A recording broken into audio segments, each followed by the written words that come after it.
Bismillahirrahmanirrahim. Namatul ta'allum wa ta'lim wa nafa'a wa intifa' al-mudhakara al-tadhkir wa ifadah al-istifadah al-hath ala tamassuki bi kitabillah sunnati Rasulullah sallallahu alaihi wasallam wa du'a lil-huda al-khuldi wa jalla muqtadi wa qurbihi wa thabihi sallallahu ala sayyidina Muhammad wa ala alihi wa sahbihi wa sallam.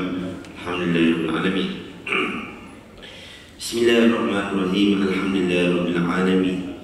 Wassalatu wassalamu ala asyrafil anbiya'i wal mursalin wa ala alihi wa sahbihi ajma'in. Qala Allah ta'ala fi kitabil aziz ba'da a'udzu billahi minasy syaithanir rajim. Wa la ta'kulu amwalakum bainakum bil batil ila akhir ayat surah Al-Baqarah ayat 188. Dan janganlah kamu makan harta di antara kamu yang cara yang batil, iaitu cara haram. Qala Nabi sallallahu alaihi wasallam, ta'allamul fara'id wa'allimuha fa innaha nisful 'ilm wa huwa yunsa awwal syai'in yanzi'u min ummati. Maksudnya pelajarilah ilmu fara'id dan ajarkanlah pada orang lain. Sesungguhnya ia adalah setengah ilmu, dan suatu ilmu yang akan dilupakan, dan juga suatu ilmu yang akan mula-mula dicapai umatku. Alhamdulillah, insyaAllah subhanahu wa ta'ala dipakai punya iman dan Islam sama-sama saya dalam ilmu fara'id dan musalah dosa. Ingatkan hari ini cuti lagi.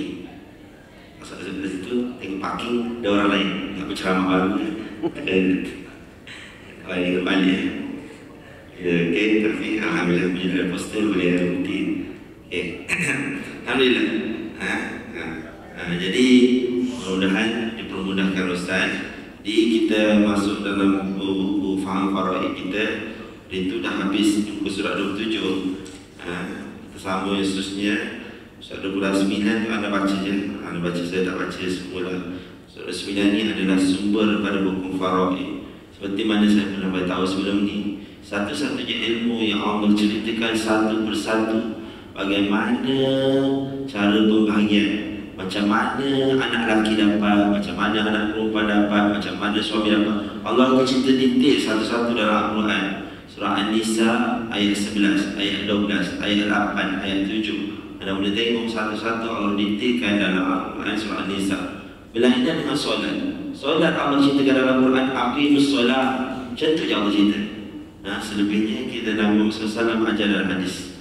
Begitu juga dalam bab kalau anda tengok dalam Quran perkataan Ramadan, ada satu je perkataan Ramadan, Syahrul Ramadan alladhi, satu je perkataan Ramadan. Tetapi satu-satunya Allah cerita dalam bab faraid ini. Kenapa Allah ceritakan bab penekanan dalam faraid ini? Satu-satu Allah ceritakan. Suami kalau mati, suami kalau ada anak dapat 1/2, kalau ada anak 1/4. Satu-satu Allah ceritakan. Menunjukkan apa? Allah tahu manusia ni dia degil. Degil. Macam semalam sama pada orang jumpa saya, Ustaz, ayah saya ada duit Felda, duit hasil Felda. Anda kena ingat Felda ni lain sikit. Felda ni bila meninggal dunia, rumah dia memang tak boleh masuk nama banyak. Dia hanya minta satu nama saja sebagai pentadbir. Selalu kita akan letak pada anak yang pertama ataupun isteri. Itu bagus juga. Satu nama, tapi satu nama itu hanya pentadbir. Kalau ayat yang pentadbir ataupun penama, dia bukanlah pemilik mutlak, dia hanyalah pemegang amanah. Anda kena ingat itu. Pentadbir ni tugasnya hanya pemegang amanah, bukan pemilik mutlak. Dan masalahnya hasil faedah ni dia ada hasil tiap-tiap bulan. Hasil tiap-tiap bulan itulah bagaimana anda bahagikan hasil itu. Masalahnya kebanyakan orang kita suka pilih sama rata. Pilih sama rata. Tak ada duit pun bagi sama rata. Itu saya kata, kenapa anda pilih nak bagi sama rata? Itu dah salah hukum satu. Kenapa tak bagi ke faraid? Ada macam ni. Dia wajib, dia ada adik-adik 5 orang. 2 lelaki, 3 perempuan.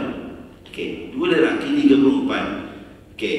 Kalau ikut faraid, anak lelaki akan dapat 2 maknanya akan dapat 2/7. Anak perempuan akan dapat 1/7. Itu pembahagian daripada hasil faraid. Hasil faraid pula. hasil daripada hasil feda. Hasil feda dia tak menentu.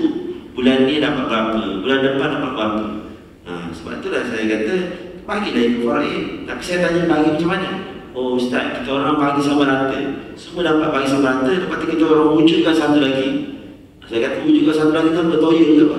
Jadi soalan macam ni. Sebab apa dia wujudkan satu lagi ni?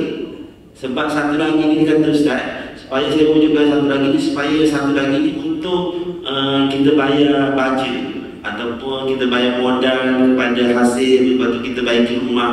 Jadi dia wujudkan satu lagi. Pandai betul ajaran dia. Enam. Kata-kata kenapa wujudkan itu?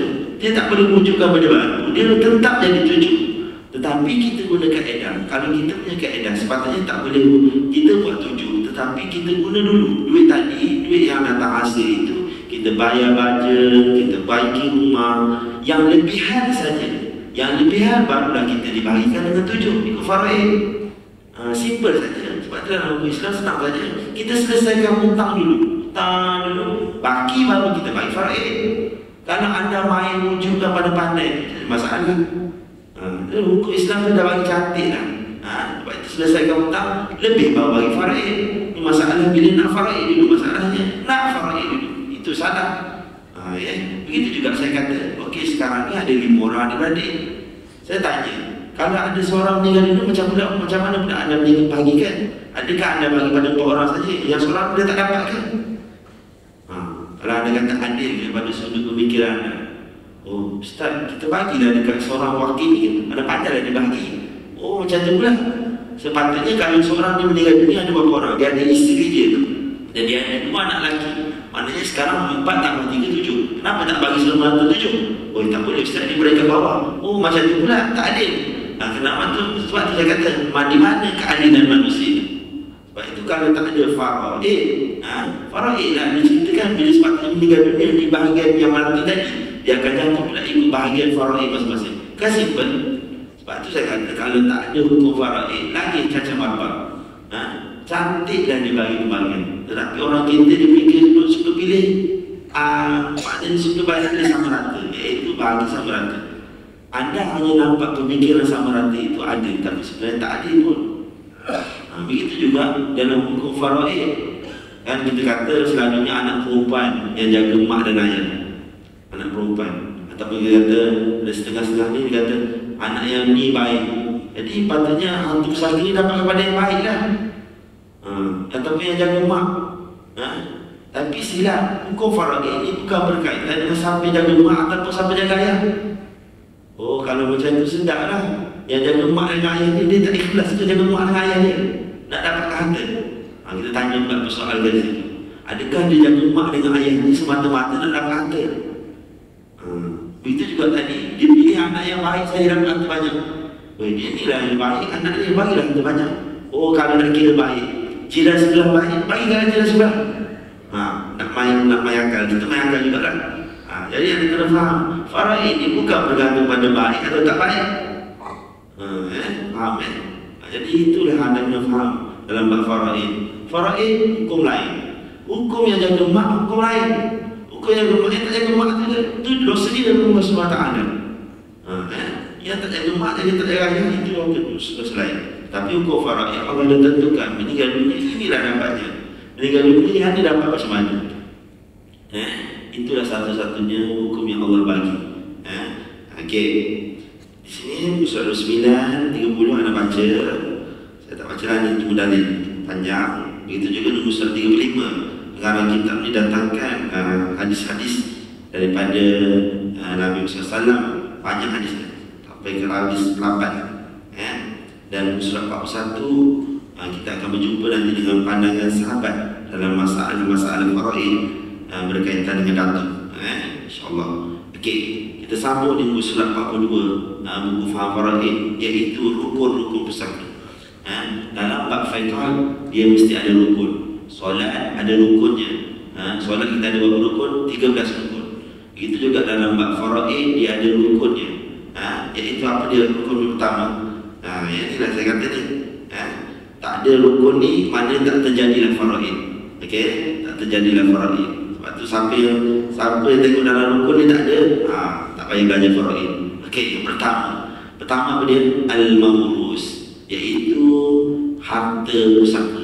Sebab tu saya kata, siapa yang tak ada harta dalam masjid ni, tak payah bayar, boleh balik ke rumah. Saya dengar kuliah suku saya. Jadi siapa yang tak ada harta, sebab tu kalau meninggal dunia tak ada harta, tak terjadilah faraid. Apabila ada harta, itulah jadinya faraid. Sebab tu saya kata, apa kita manusia ni mesti ada harta. Kopi yang saya pakai ni harta, handphone yang saya bawa ini harta, kereta itu harta. Bila meninggal dunia, ia jadi harta pusaka. Sebab apa nama harta pusaka? Sebab namanya milik si mati. Bila berpindah kepada nama orang hidup, kita tak panggil lagi harta pusaka. Ni ada jumpa saya, Ustaz, saya dapat harta pusaka ayah saya, dan pindah milik pada saya. Boleh tak isteri saya menggunakan harta pusaka yang ayah saya guna tadi, yang saya dapat daripada ayah saya? Dia kena ingat, bila dia dah tukar bernama dia, tak jadi harta pusaka dah, harta dia. Bila jadi harta dia, tak panggil harta pusaka. Ikutlah dia nak dapat siapa-siapa pun, anak dia nak guna ke, isteri nak guna ke, itu kena faham. Sama juga kalau dia dapat harta pusaka daripada ayah dia, rumah ke, bila meninggal dunia, itu bukan harta pusaka lagi, dah pindah milik. Bila pindah milik nama orang hidup, tak panggil lagi harta pusaka. Atau anda kena faham istilah tu, ataupun hukum. Sebab apabila yang disebut faraid ini, yang disebut harta pusaka saja. Yang bukan harta pusaka kita tak kira. Sebab tu saya dah bagi tahu dulu kan, apa pengertian harta pusaka. Harta pusaka ialah harta peninggalan si mati yang bersama dengan si mati sebelum meninggal. Itu makna harta pusaka. Tetapi yang datang selepas kematian, ia bukan dikira harta pusaka. Kita baru ni, bukan baru nak Ramadan 2 bulan, kita baru menjalani ibadah korban. Jadi orang Putrajaya tanya saya, Ustaz kata makna harta pusaka ialah harta peninggalan si mati yang bersama dengan si mati sebelum meninggal dunia. Habis tu Ustaz, saya masuk korban. Saya masuk korban, tiba-tiba sebelum hari raya korban, saya terkorban. Dah faham tak saya ni? Suka-suka juga faham tak? Maknanya dia masuk ibadah korban, dia terkorban sebelum hari korban. Bagaimana hukum daging korban itu? Sudah pusaka ke tak? Jawapan dia harta pusaka. Bila nama dia harta pusaka, saya dah beritahu dulu, bila nama dia harta pusaka, ia tak boleh jadi sedekah, ia tak boleh diwakaf, tak boleh dibuat makan tahlil. Itu hukum. Jadi jawapannya apa? Daging korban tadi kena serah balik kepada ahli waris, ke semua yang tak boleh satu pun untuk sedekahkan. Sini berapa ekor? 20? 10? 12. Majlis saya 28 ekor, 17 kambing. Sebab tu saya kata, bukan bertanya pasal ramai, tapi jom cuba ada baikkan 28 ekor darah 7. Berapa orang lain? Tambah pula 17. Agak-agak ada tak yang mati sebelum hari korban? Itu je isunya. Saya tanya itu isunya. Jadi bila ada menjual korban, sepatutnya korban jaga aja ke masjid, jaga. Sebab itu waktu nak sembelih, kena bagi nama. Anda ingat bagi nama tu sebab apa? Untuk riak tu. Kau tu riak. Nama tu untuk pastikan semua ahli yang ambil dari korban, yang ambil sembelih bagi tu semua ada. Sebab tu kalau tak ada pun dia kena wakil, kena bagi nama. Bukan main macam tu je. Ingat saya saja je bagi nama tu. Penting bagi nama tu betul lah. Nak tahu hidup ke tidak tuannya. Kalau tidak, tak sah korbannya. Itu kena faham. Bukan saya saja letak nama. Siap-siap 5 minit lagi kan. Jadi anda kena faham. Lagi korban tu kena pergi terus. Berlainan dengan korban nazar. Kalau siapa yang masuk korban nazar, lain pula hukumnya lain. Bila masuk korban nazar, dia tak boleh, dia dan ahli keluarganya haram makan daging korban nazar tadi. Sebab korban nazar tadi kena terus serang pada orang miskin. Itu hukum korban lain. Sebab itulah masuk macam baru ni lagi, masa urusan korban baru ni sebiji macam urusan pusaka. Sebiji macam urusan pusaka. Anda bayangkan masa saya uruskan korban di majlis. Tapi saya bukan JK, tapi saya tolong je lah. Jadi saya duduk dalam badan bahagian pengurusan masjid. Bayangkan 28 ekor lembu, 17 kambing. Oh, pukul 4 petang baru siap. Pukul 1 ni orang Melayu kita ni memang semua dah banyak lah. Pujulah ada orang Bangla boleh tolong. Ada orang Bangla memang nanti pukul 4 petang lah. Cuma masalah gini ya, orang yang masuk korban masalah lah. Mentang-mentang dia masuk korban, dia boleh tanya, Ustaz, bila siap daging korban? Daging saya bila siap? Amboi, sedap betul. Menunjukkan apa? Itu perangai orang kita. Jadi maknanya dia nak tunggu yang siap dia baru datang ambil. Begitu juga dalam kursus pesantren sama juga. Dia kata je nak buat, tapi tak buat. Jadi dia tak ada masa. Dia konon-konon macam nak buat. Kita ajar. Baik Ustaz, senang je Ustaz. Senang-senang tengok tak buat. Jadi masalah itu masalahnya. Bila tak mampu buat, tak payah buat. Guna saja syarikat ataupun orang lain boleh buat. Faham tak? Bukan saya nak kepek, tapi masalahnya itu situasinya. Kalau anda mampu buat, kan saya tak kepek pun. Tapi itu hakikatnya. Begitu juga dalam korban sama juga. Dia tak buat pun. Lepas tu dia tanya, kalau sampai, Ustaz, mana satu daging lembu saya? Saya tak tahu, tengok kira ada satu lipat anak anak ambil kita kerana juga kita nak jawabkan. Itu tak kira lagi. Dah siap-siap, kita dah siap. Okey, ambil lembu yang ke-6, ambil daging korban. Bila kita kata ambil, dia kata, Ustaz, boleh tak Ustaz simpankan daging korban saya nak ambil esok. Saya kata panas betul. Kita nak jaga 28 ekor lembu, nak jaga tengok lagi apa semua. Dia suruh kita simpankan. Habis tu saya kata dalam hati, takkan tak ada jiran-jiran ke tolong ambil, tak ada ke saudara-saudara tolong ambil. Menunjukkan apa kat situ? Dia tak percaya jiran dengan saudara dia tolong ambil dari korban. Begitu juga dalam urus pusaka, sama je.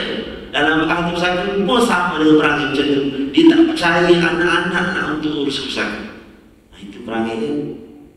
Dan dalam bab korban juga sama. Dalam bab urus pusaka, macam saya kata, orang ni dia tak nampak makan harta pusaka ni haram. Dia hanya nampak mencuri, merompak, ambil duit orang, itu haram. Tapi mereka ni tak nampak duduk di atas tanah pusaka haram, ambil duit pusaka haram. Begitu juga dalam lagi korban baru ni. Biar bayangkan 12 ekor. Ada orang ni, dia sebelah apa? Dia sebelah ekor lembu. Siap, ekor lembu siap. Dah siap, dia letak dalam plastik. Letak bawah kaki dia. Saya tengok depan mata saya. Itu orang masjid. Kalau bukan orang masjid, boleh juga berkata. Dia kata, Ya Allah, Ya Rabbi, Ya Karim. Mereka tak nampak bak haram itu. Faham tak? Jadi mereka, sebab tu saya kata orang-orang macam ni, dia hanya nampak mencuri merompak. Tapi mereka tak nampak benda-benda yang ambil itu. Dia kesan nama. Makan duduk dalam badan. Begitu juga ahli pusaka. Makan duduk di atas haram, lama selalunya haram. Mereka tak nampak benda macam tu. Allah Rabbi. Padahal benda tu lagi bahaya. Mencuri merompak nampak. Dan boleh taubat juga nampak. Faham ke tak? Yang inilah yang kita takutkan bab macam ni. Sebab itu kita belajar faraid ni bukan semata-mata aku nak belajar faraid ni, aku nak tahu aku nak buat apa hantar yang bapa aku dapat hati buat. Tak. Kita takut kita ada termakan harta haram. Itu je. Kita takut. Nanti kejap lagi saya akan cerita dalam waktu akhir kuliah saya tentang khutbah pusaka yang saya bawa asal dari korban. Jadi ini yang anda kena faham dalam bab harta pusaka ni. Bukan semata-mata kita nak tahu hak kita. Berapa aku dapat? Macam cerita ada wahak lebih cerita dah. Ayah dia mati nanti berapa harta dia dapat? Dia fikir macam tu sampai tahap macam tu sekali. Okey, tengok rupa yang kedua, iaitu al-waris, iaitu pemilik harta itu meninggal dunia. Harta pusaka ni akan berlaku pertama ada harta. Yang kedua, tuan punya harta tu meninggal dunia. Selagi tuannya tak meninggal dunia, tak bagi harta pusaka. Ni ada sebut saya, Ustaz, saya dah faraid dah semua harta saya. Saya kata bila budak dia mati ni, faraid ni jadi lepas mati. Jadi dia kata, kita kata buat faraid, dia kata saya dah faraid dah semua harta saya. Dia kata faraid ni berlaku selepas mati. Selagi tak mati tak bagi faraid. Itu anda bagi je. Jadi kena faham dalam bab pusaka. Dan yang ketiga yang sebut apa? Dalam bahasa Arab, al-waris. Punya al-waris bahasa Arab. Waris. Waris iaitu orang kita punya waris. Anda boleh tengok di buku faham faraid saya yang saya bawa ni. muka surat 93, ada 24 waris yang layak dapat harta pusaka. Jadi 24 waris yang layak dapat pusaka. Uniknya Islam ni 24 waris ni boleh dapat harta pusaka. Tapi kita tengok syarat-syaratnya lah. Bukan semua yang dapat, ada benda-benda yang akan menghalang. Okey, itulah 3 rukun pusaka yang anda kena faham. Iaitu benda yang pertama saya kata tadi, mesti ada harta. Yang kedua, pemilik harta itu meninggal dunia. Dan yang ketiga, ada waris. Mesti ada orang akan menerima harta itu. Bukan pada harta itu duduk situ orang yang ambil. Kita kena faham. Okey, prosesnya kita masuk yang sebelum surat 43. Harta pusaka. Apabila seseorang itu meninggal dunia, terkadang bukan semuanya menjadi harta pusaka. Syariat hanya memberikan harta pusaka kepada ahli waris. Manakala harta yang bukan harta pusaka tidak diberikan pada ahli waris. Yang ini anda kena faham. Sebab itu saya kata yang disebut harta pusaka saja yang wajib faraid. Yang disebut harta pusaka saja yang wajib dibahagikan ikut siapa yang dapat. Yang bukan harta pusaka, ia tak perlu dibahagikan faraid. Contoh, saya kata bila meninggal dunia, ada orang kutip duit daripada semati. Okay, bila meninggal dunia, ada tamu misalnya. Orang pun derma. Ustaz, 2 juta dapat Ustaz. 2 juta sekalipun itu bukan harta pusaka. 2 juta sekalipun itu bukan harta pusaka. Bagi terus pada ahli bagi. Kau dah nampak macam mana pun. Itu tak perlu bagi faraid.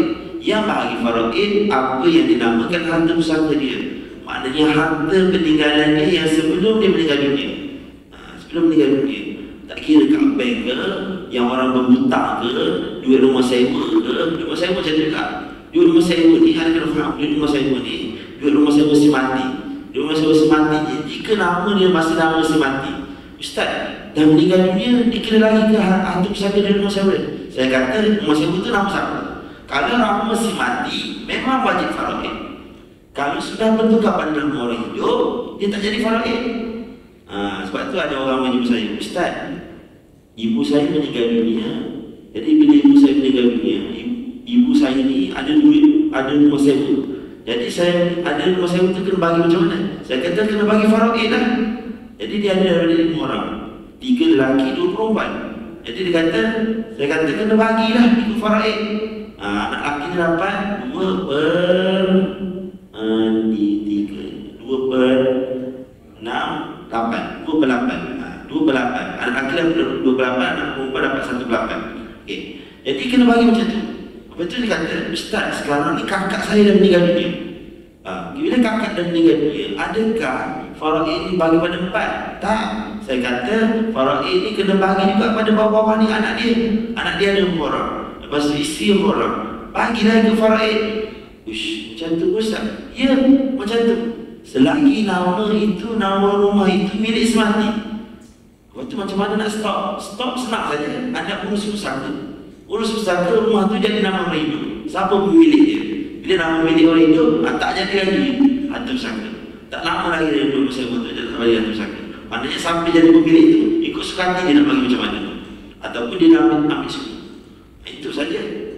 Itu anda kena faham dalam bab rumah sewa. Itu hati-hati dalam bab harta pusaka. Terutama orang ada rumah sewa lah. Baru ni sama. Hari hak minggu lepas. Hari hak minggu lepas. Orang pada jumpa. Tapi memang jumpa anak dia kat sini.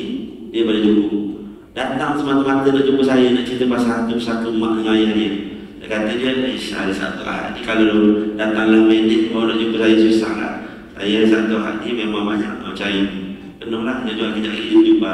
Saya nak pergi hospital kata dia. Lepas tu kejap lagi nak jumpa orang. Lepas tu ada kuliah maghrib pula. Dia hambat penuh ya. Dia kata, saya bagi lokasi di mana saya ada pergi. Dan sekali nak cari-cari tak jumpa-jumpa. Dan sekali jumpa saya kuliah maghrib. 1 jam sebelum kuliah maghrib baru dia jumpa saya. Jadi saya datang masuk kuliah maghrib. Dia jumpa saya, kenapa ni? Saya kata, itulah Ustaz, ayah dan ibu saya meninggal dunia. Tapi tu harta ayah saya banyak lah. Rumah saya pun ada 15. Ibu saya rumah saya pun ada 20. Agak-agak agak berjuta harta dia. Jadi kata tak selesai kata Ustaz. Itulah Ustaz, ibu dengan ayah saya dah mati 10 tahun dah. Ibu saya dah 5 tahun dah mati. Lepas tu selesai sampai sekarang. Masalahnya Ustaz, yang jumpa saya ni anak perempuan, dia datang dengan suami dia. Dia kata, masalah sekarang tu Ustaz, ayah saya dah buat cantik dah dulu sebelum meninggal dunia. Yang ni rumah ni dapat macam mana, rumah ni dapat berapa, dapat berapa macam mana, semua dah siap-siap dah atur. Saya kata dia, kenapa tak bagi siap-siap bukan aku? Kan senang. Tak, masa meninggal sebelum meninggal dunia dulu, ayah cerita macam tu, semuanya aku je. Okey je, adik-adik saya 4 orang. 3 orang ni pun Ustaz. Yang lelaki ni bukan orang biasa Ustaz, semuanya Ustaz. Saya kata Ustaz ke tak Ustaz ke sama saja dalam hati dia. Jadi ni masalahnya, ayah saya dah cerita semuanya okey je, dah siap tanda tangan, dah apa semua, setuju je. Tapi lepas meninggal dunia jadi bangkit balik. Ini masalah. Itu masalahnya. Jadi kata macam mana? Yang ni lah bahayanya kita panggil wasiat kepada ahli waris. InsyaAllah kita akan jumpa nanti di muka surat 56 Kufang Faraid, surat 56 sampai 60. Cerita bab wasiat. Wasiat ni jadi wasiat ni masalah juga. Kalau wasiat kepada bukan ahli waris, dia senang. Tapi itu pun tak sesenang yang boleh buat lah. Tetapi wasiat kepada ahli waris ni, dia akan terjadi. Ni ada saya bagi ramah sikit. Wasiat kepada ahli waris ni, contoh macam ada anak orang tadi, ayah dia dah bagi rumah ni. Bila dah bagi siap-siap, maknanya semua setuju. Semua setuju, tak ada bantah. Jalan. Jalan. Tapi kalau ada seorang yang bantah, terbatal. Contoh, bagi contoh. Saya ni sebelum meninggal dunia, saya kata, Alung dapat rumah ni, Angah dapat rumah ni, Acu dapat rumah ni. Acu dapat kereta. Sebab saya ada 2 rumah, 1 kereta. Jadi sebelum meninggal dunia saya kata, ni harta saya bagi ni.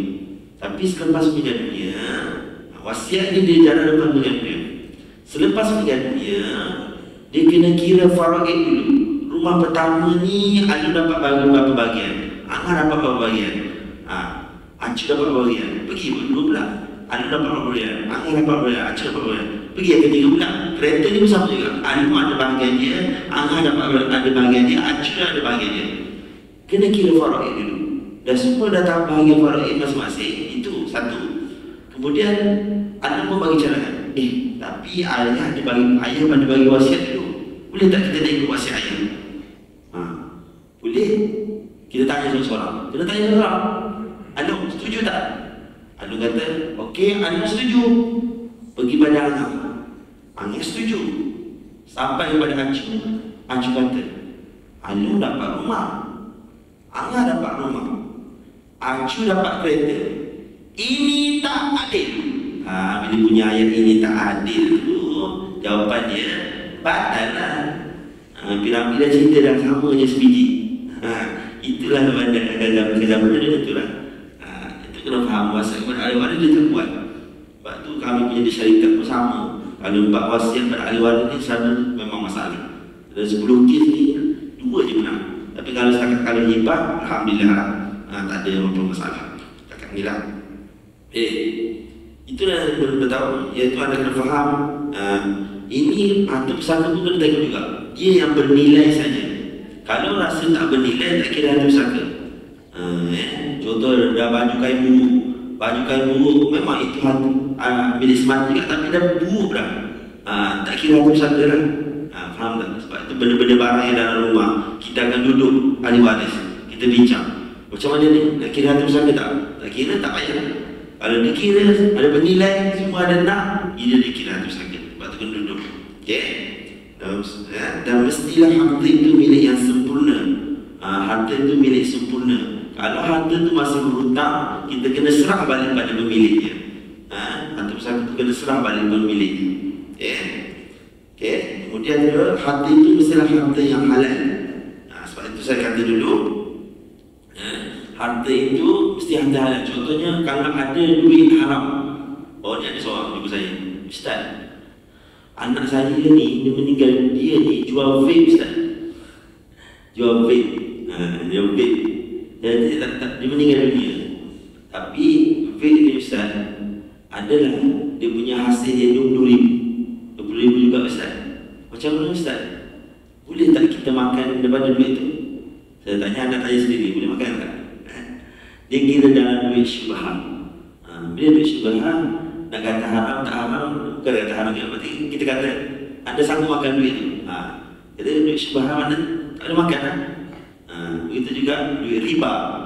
Duit riba, siapa yang masih lagi dengan bank konvensional, duit yang datang dividen bulan-bulan itu haram, dia panggil duit riba. Tak boleh disedekah, tak boleh bagi sedekah ke masjid, dan tak boleh jadi harta pusaka. Kena faham. Apa itu Ustaz, duit itu kena bakar ke? Tak, jangan bakar lah. Duit itu anda pergi, jangan hantar kat Baitul Mal. Anda cakap ni duit syubhat ataupun duit haram, nanti dia akan buatlah benda lain. Ataupun hantar kat masjid ni, cakap ni duit syubhat, dengan anda bagi sedekah terus. Jadi orang masjid guna duit itu tak apa, untuk baiki tandas, buat jalan, boleh. Duit-duit syubhat haram. Okey, dah set. Jadi benda yang halal saja, benda yang haram tak boleh. Begitu juga harta itu mestilah diperolehi semasa hidup. Kalau harta itu datang selepas meninggal dunia, ia bukan harta pusaka. Contohnya anda datang duit khairat kematian, ataupun datang duit pampasan, pampasan majikan apa semua, itu bukan harta pusaka. Duit pencen, dia panggil pencen terbitan, pencen terbitan, itu bukan harta pusaka. Jelas Ini kadang-kadang duit pencen pun bukan juga. Anda kena ingat duit pencen ni bukan daripada duit pusaka. Duit pencen dia bagi pencen terbitan. Pencen ni kalau kita meninggal, kalau kita dah bekerja bagi pencen. Tapi kalau kita meninggal dunia dapat kepada ahli waris, kita bagi pencen terbitan. Siapa yang dapat? Yang dapat pencen ni siapa? Duit pencen isteri. Kalau kita meninggal dunia, isteri yang dapat, dengan anak-anak yang berumur 21 tahun bawah. Itu kena faham. Ni kadang-kadang ada tu kes tu, mak mentua pergi serang menantu. Dia kata, aku nak duit pencen suami aku. Suami aku nak duit pencen anak aku dulu, aku yang jaga dia. Allah Rabbi, itu bukan duit harta pusaka. Itu duit bukan yang sudah letakkan oleh kerajaan. Anda tak puas hati, suruh kerajaan tukar. Dia punya terma tu. Sebab yang dapat hanyalah isteri dan anak-anak dia. Itu juga kalau isteri meninggal dunia, suami dapat pencen. Suami dapat pencen. Suami dapat pencen juga kan? Ya, itu terma dia. Suami yang akan dapat pencen, dia salah seorang. Kalau anda kahwin 4 orang isteri kerajaan, semuanya meninggal dunia, 4 orang, anda dapat 4 pencen isteri. Itu untung, boleh kahwin 4. Tapi kalau orang perempuan dia dapat 1 je. Tapi dengan syarat kahwin serentak. Itu syarat dia kena kahwin serentak 4. Kalau anda kahwin seorang, lepas tu anda kahwin seorang lagi, ada kahwin seorang lagi, pencen pertama dah terhapus. Itu rugi. Nak kahwin sekali terus buat 4. Itu kaedah dalam pencen buat orang lah. Saya beritahu teknik ni. Ini ada kena faham. Dia ada konsep undang-undang dan ada konsep hukum. Jelas Okey. Kemudian harta tu mestilah berkekalan sehingga dia meninggal dunia. Maknanya harta tu ada lagi sampai dia meninggal dunia. Itu nama dia harta pusaka. Nanti kita masuk pusat 45. 45 ni pengarang kitab, dia dah bagi cantik-cantik lah yang mana harta pusaka, yang mana bukan harta pusaka. InsyaAllah kita jumpa kuliah akan datang. Ada soalan? Yes, guys. Pada soal wasiat pada waris sendiri, tak sebut pembagian bank dia. Jadi perjanjian itu kalau mengikut syariat pada disaksi oleh 2 orang dan semua adalah kuat dalam perjanjian, kata mereka ini akan tuntut selepas bagi meninggal. Jadi bolehkah yang digunakan dan membatalkan peruntukan dalam perkara ini? Okey. Saya ada soalan lain. Okey, anda kena ingat wasiat, walaupun anda buat perjanjian macam mana sekalipun, ia akan jalan selepas meninggal dunia. Itu konsepnya. Satu, tak kira wasiat kepada ahli waris ke, wasiat kepada bukan ahli waris ke, dia akan jalan selepas meninggal dunia. Dia bukan jalan sebelum meninggal dunia. Sebab itu anda buatlah perjanjian macam mana sekalipun, tanda tangan sekalipun, tetapi kita akan tengok selepas meninggal dunia. Itu juga wasiat kepada bukan ahli waris. Kita akan tengok, walaupun dikata ayah dia nak bagi 1 juta kepada masjid muhaddis ini, tetapi dia kena tengok dulu selepas selesai hutang 1/3 harta dulu. Cukup tak? Kalau tak cukup, hanya 1/3 saja. Sebab dia akan tengok selepas meninggalnya. Sebab tu pening sikit ni wasiat ni. Kena tengok betul-betul. Okey. Kemudian kena tengok pula bila untuk wasiat kepada ahli waris ni. Wasiat kepada bukan ahli waris, dia duduk atas carta dia. Saya tulis sekejap lagi. Dia duduk atas carta dia. Tapi wasiat kepada ahli waris, dia akan duduk selepas faraid. Dia kena kira faraid dulu. Biar yang dia tahu bahagian masing-masing dapat berapa. Jadi orang akan nilai, kalau aku ikut wasiat ayah aku dapat sikit je lah. Dia kena tengok. Dia kena tengok dan kena tahu. Adakah ketika, bagus juga aku ikut wasiat ayah aku berapa banyak. Dia kena faham. Jelas kan? Itu dulu bab wasiat. Itu ada kena faham dalam bab wasiat. Itulah masalahnya. Jadi bila dah dapat itu, dah nampak tu, kita kira faraid dulu macam tadi saya bagi contoh tadi. Kira rumah ni apa-apa, dia nampak. Okey. Tetapi dia setuju juga dengan ikut wasiat ayah sebab untuk harta ni senang.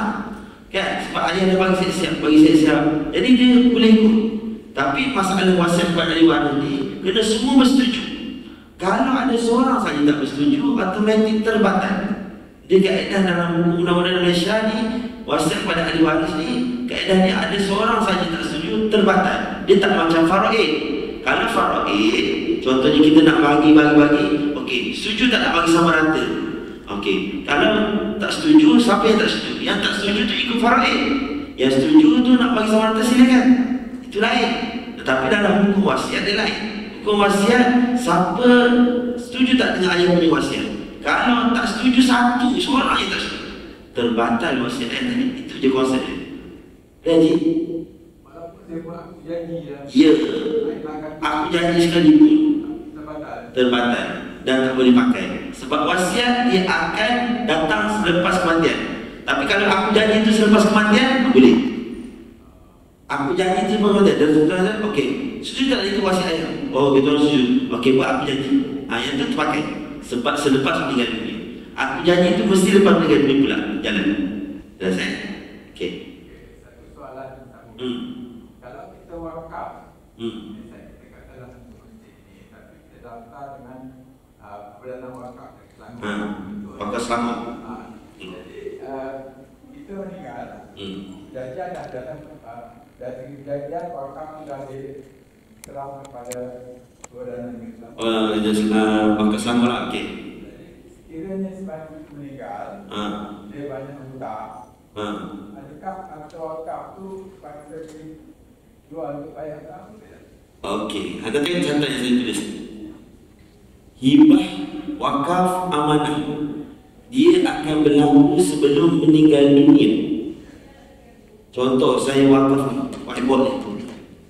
Okey, wakaf whiteboard ni.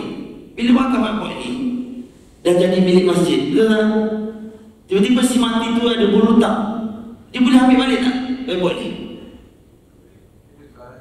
Saya tanya, boleh ke tak? Tak boleh. Sebab dah jadi milik masjid ni. Oh, untunglah dia dah wakaf semua. Dia ada hutang dah habis semua kawan. Wakaf ini berlaku sebelum meninggal dunia. Bila dah jadi wakaf, tak boleh ambil dah. Dan kena ingat, wakaf ni duduk kat sini. Selagi mana whiteboard dia duduk kat sini, orang guna dia dapat pahala selama-lamanya. Itu pahala. Tapi buat hutang tak lain. Pasal lain lah. Tapi yang pahala dia dapat lah. Mana boleh macam tu? Saya wakaf semua wajib, saya ada hutang mati, nak ambil balik semua, tak boleh. Sebab tu saya tu ada faham carta yang saya bagi. Bila anda sudah hibah, anda sudah wakaf, anda jadi pemegang amanah, itu bukan lagi harta milik anda selepas meninggal dunia. Waris-waris anda pun tak boleh tuntut lagi. Lain wasiat lain. Ni. Okey. Dan sebenarnya saya beritahu banyak kali, urusan ke bumi semati. Ke bumi semati ni, jika si mati ni tak ada khairat kematian. Di Selangor ini ada khairat kematian kan? Bila ada khairat kematian, kita tak usik dia pusaka. Tetapi jika si mati ni tak ada khairat kematian, dia boleh tak ambil dua pusaka dia untuk urus ke bumi dia? Boleh. Cuma baru-baru ni tengok macam Datuk Salahuddin Ayub. Dia meninggal dunia kat mana? Kedah. Tetapi mayatnya diterbangkan ke Jom. Kita nak tanya satu je isu dia. Adakah duit mayat dia yang diterbangkan daripada Kedah ke Johor itu menggunakan duit pusaka? Kalau guna duit pusaka, hukumnya haram. Sebab untuk urusan wajib, dia patutnya tanam saja di Kedah. Kalau bawa ke Johor, kos dia tinggi dah, mahal. Boleh tak guna pusaka? Tak boleh. Lainlah orang Kedah kata, kami tak terima orang Johor tanam kat sini. Memang wajib lah. Sekarang orang boleh tanam ke itu. Sebab itu ada tengok Dr. Harudin. Dr. Harudin dia meninggal ke mana? Negara orang kafir lagi. Ada mayat dia berbalik? Tak ada, tanam kat sana je. Kita bukan isu buat tanam. Kita nak tanya isu buat guna harta pusaka. Isu itu saja. Macam tu juga macam saya kata tahlil. Saya tak kata tahlil haram. Di mana-mana pula kata saya tahlil haram. Saya kata isu duit makan tahlil saja. Duit makan tahlil tu daripada mana? Kalau duit buat ahli waris, silakan. Tapi kalau guna duit pusaka, itu yang kita kata haram. Jelas tak? Jangan pesong. Jangan pesongkan ayat saya. Jadi saya kata isunya duit makan tahlil. Okey, tengok isusnya. Kita uruskan hutang si mati. Ini saya besar kali ini. Hutang. Selesaikan hutang mati, sama ada hutang Allah, hutang manusia. Dan baru-baru ni banyak isu dalam surat khabar isu apa baru ni? Menteri umumkan isu hutang LHDN. Kan? Ada baca tak surat khabar? Adakah waris wajib bayar ke tak? Menteri Agama kata kita akan umum selepas bulan 9. Saya kata kenapa umum bulan 9? Orang nak selesai cepat-cepat dia tunggu lepas pilihan raya kot. Sebab kalau umum pilihan raya kejap lagi orang tak undi pula. Masalah juga ni orang kita. Umum jalan sekarang.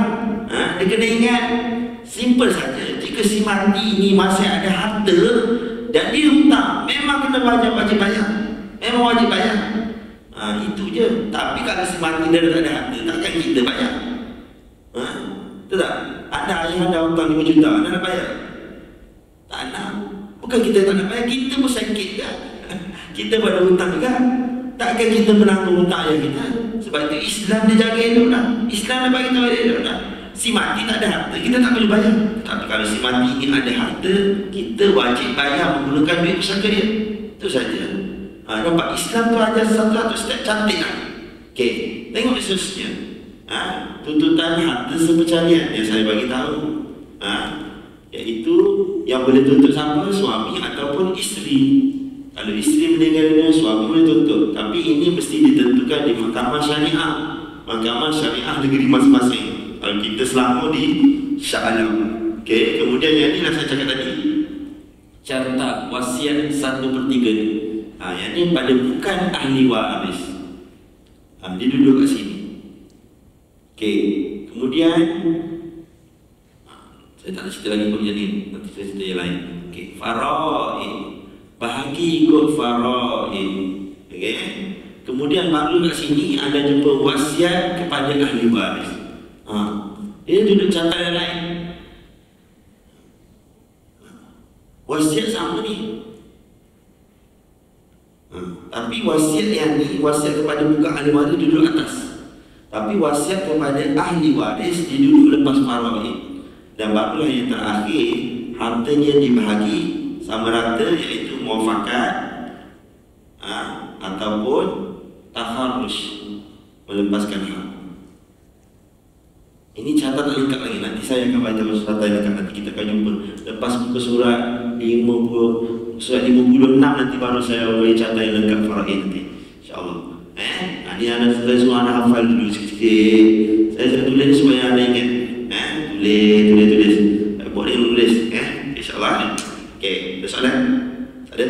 Saya nak tutup cerita 10, 9, 2, 0. Okey. Baru-baru ni anda bagi saya cuti, saya pun pergi khutbah pusaka. Bagus juga bagi cuti, saya dapat khutbah pusaka. Okey, jadi perkara yang saya beritahu dulu. Perkara yang penting, pertama anda mesti buat perancangan. Perancangan yang anda berkumpul dengan anak-anak beranak anda, anak-anak anda berkumpul. Yang sampai dah umur 60 lebih ni kumpul anak-anak. Saya tahu ayah ada rumah, ayah ada tanah, ayah ada kereta. Nanti kalau yang tinggal macam mana korang bagi? Cuba test tanya anak. Pernah tak berkumpul? Kalau tak pernah berkumpul, oh susah lah Ustaz berkumpul. Kejap kumpul yang dia tak datang, kejap kumpul yang dia tak datang. Kalau tak pernah berkumpul sekali pun, anda tunggulah mati nanti, confirm susah. Waktu anda hidup pun susah nak berkumpul, waktu mati nanti confirm susah. Percaya anda ingat kata-kata saya. Okey, yang kedua, selepas meninggalnya buatlah khutbah pusaka. Apa dia? Khutbah pusaka. Khutbah pusaka ni penting. Khutbah pusaka penting. Sembahyang Jumaat ada khutbah Jumaat. Kita kahwin ada khutbah kahwin. Walaupun orang tak kahwin pun dengar juga khutbah kahwin. Ataupun orang dah kahwin pun dengar juga, sampai boleh hafal dah. Tetapi bila meninggal dunia tak ada orang buat khutbah pusaka. Okay, baru-baru ni ada seorang perempuan telefon saya. Assalamualaikum Ustaz, suami saya dah meninggal.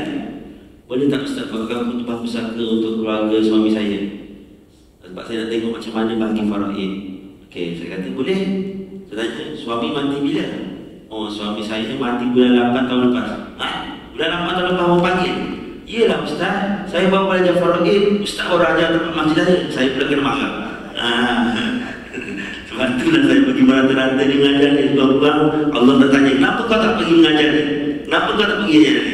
Kau kan lepas dosa saya. Jadi, saya berkata, okey, tak apa saya pergi. Okey, saya pergi. Okey, boleh? Lepas tu saya tanya, ayah si mati dengan ibu si mati dia ada tak? Ayah si mati dah tak ada Ustaz. Ibu si mati ada lagi. Okey, ibu si mati seorang. Okey, lepas tu saya tanya, anak lelaki anak perempuan ada tak? Oh Ustaz, kami baru kahwin 2 tahun Ustaz. 2 tahun kami belum menggunakan apa-apa anak lagi. Okey, maknanya dia tak ada anak lelaki anak perempuan. Dalam kepala saya, dalam faraid senang saja.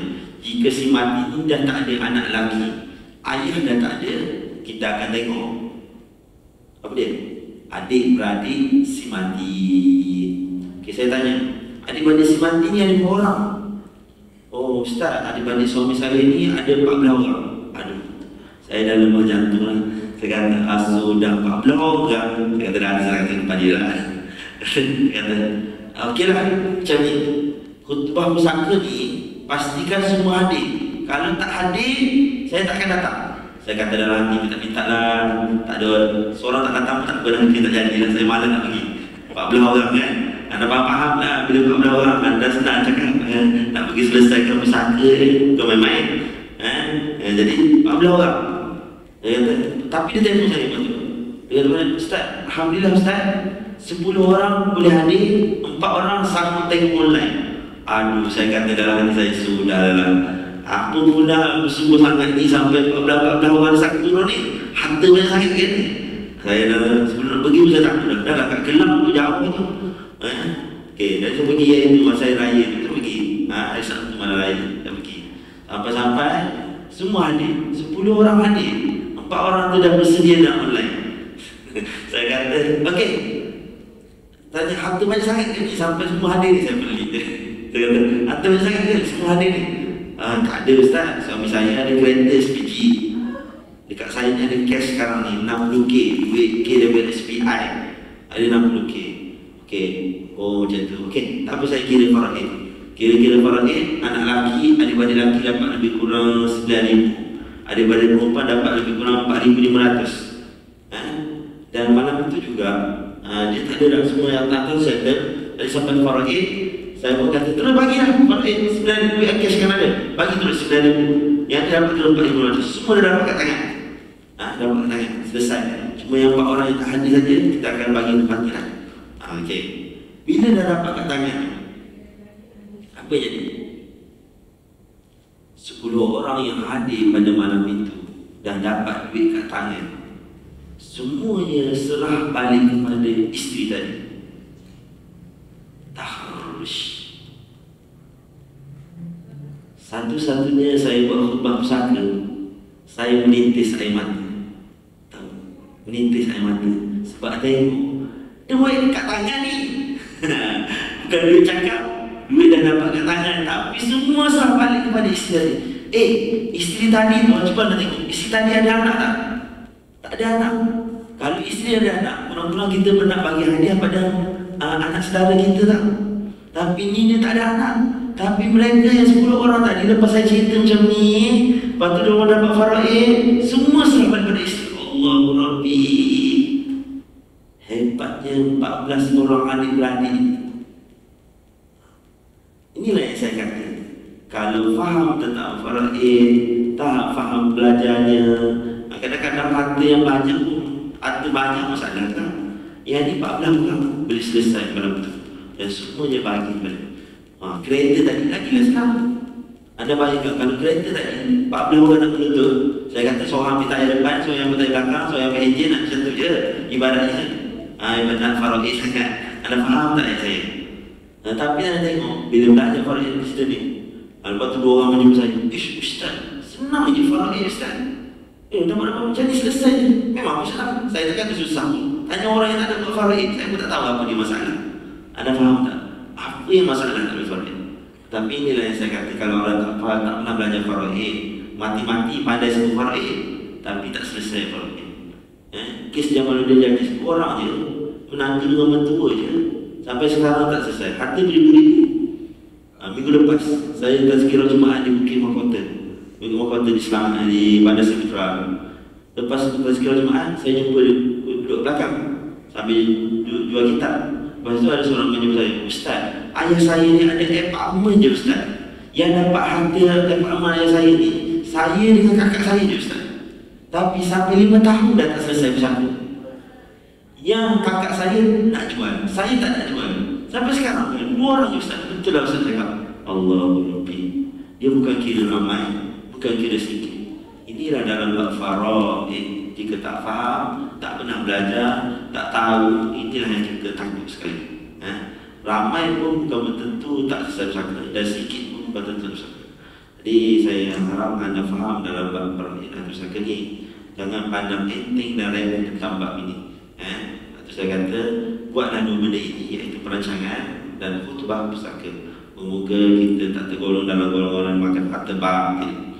Dia tutup suatu asal. Bismillahirrahmanirrahim. Wal asr dan insan fi khusr dan bisalihat. Semoga wassalam.